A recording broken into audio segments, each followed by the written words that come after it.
हिंदू जब मेरी तकरीर सुनते कहते कि 2 घंटे में हमने वो सीखा जो हमने 40 साल हमें पता नहीं था। रेफरेंस के साथ आपकी किताब का हवाला दिया। तो आप अगर सच्चे हिंदू है तो आपको मानना पड़ेगा कि एक भगवान है, उस भगवान की मूर्ति नहीं है, उसके आखिरी पैगंबर मोहम्मद सल्लल्लाहु अलैहि वसल्लम है। तो आप अपनी किताब पे अमल करेंगे और जो चीज यकसा है कम से कम उस पर तो अमल करो।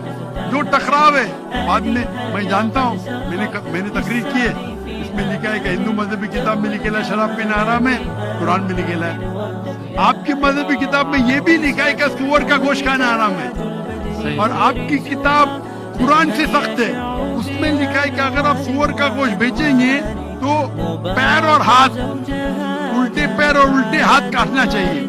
ये किधर हदीस में नहीं लिखेला है। आप सच्चे हिंदू हैं तो आपको कुरान मजीद और मोहम्मद सल्लल्लाहु अलैहि वसल्लम की बात मानना पड़ेगा।